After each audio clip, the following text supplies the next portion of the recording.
भारतीय पौराणिक कथाएं केवल कहानियां नहीं, बल्कि हमारे जीवन के मार्गदर्शक है। इनमें सत्य, धर्म, भक्ति, साहस, प्रेम, त्याग और निष्ठा के ऐसे अनमोल उदाहरण मिलते हैं, जो हमें जीवन के कठिन समय में सही दिशा दिखाते हैं। ये कथाएं केवल आध्यात्मिक चेतना को जागृत करती है, बल्कि हमें यह भी सिखाती है कि धैर्य, प्रयास और सत्य के मार्ग पर चलकर किसी भी बाधा को पार किया जा सकता है। प्रस्तुत है कुछ प्रमुख पौराणिक कथाएं जो हमारी संस्कृति की अमूल्य धरोहर है। एक सत्यवान और सावित्री की कथा। जब विवाह का समय आया तो उसने स्वयं सत्यवान को अपने पति के रूप में चुना, जो एक वनवासी राजकुमार था, लेकिन उसे नारद मुनि ने बताया कि सत्यवान की आयु केवल 1 वर्ष शेष है। फिर भी सावित्री ने अडिग निश्चय कर लिया और सत्यवान से विवाह कर लिया।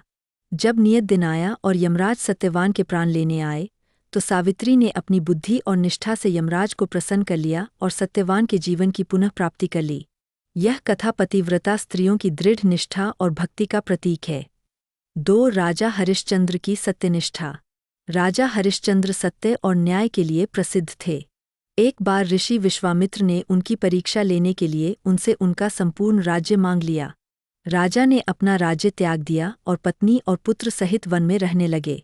कठिन परीक्षाओं के बावजूद उन्होंने कभी असत्य का मार्ग नहीं अपनाया।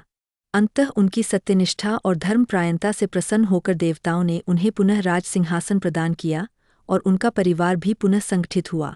यह कथा सत्य और धर्म के पालन की शिक्षा देती है। 3 समुद्र मंथन की कथा।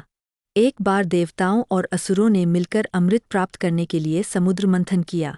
इस मंथन से 14 रत्न निकले, जिनमें लक्ष्मी, धन्वंतरी, कल्पवृक्ष, कामधेनु, पारिजात, हलाहल विष आदि शामिल थे। विष को भगवान शिव ने अपने कंठ में धारण किया, जिससे वे नीलकंठ कहलाए। अंततः भगवान विष्णु ने मोहिनी रूप धारण कर अमृत को देवताओं में वितरित किया, जिससे वे अमर हो गए। यह कथा सिखाती है कि धैर्य और प्रयास से बड़े लक्ष्य को प्राप्त किया जा सकता है। 4 प्रहलाद और भगवान नरसिंह की कथा। राक्षस राजा हिरण्यकश्यप ने घोर तपस्या कर वरदान प्राप्त किया कि उसे कोई मनुष्य मार सकता है, न पशु, न दिन में, न रात में, न घर के अंदर, न बाहर, न किसी अस्त्र से, न शस्त्र से।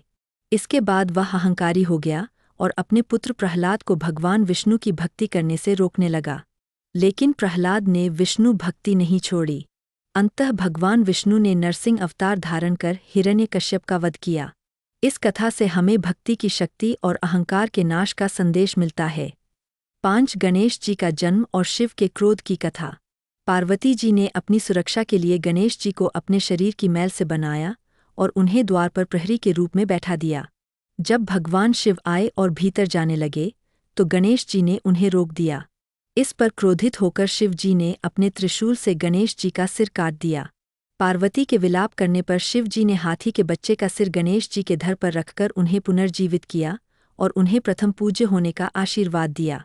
यह कथा कर्तव्यनिष्ठा, माता पिता की भक्ति और पुनर्जन्म के रहस्य को दर्शाती है।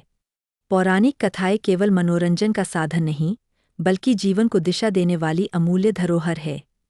इन कहानियों से हमें न केवल नैतिकता, सत्य और धर्म का महत्व समझ में आता है, बल्कि यह भी सीखने को मिलता है कि जीवन में कितनी भी कठिनाइयां आए, साहस, विश्वास और निष्ठा से हम हर बाधा को पार कर सकते हैं।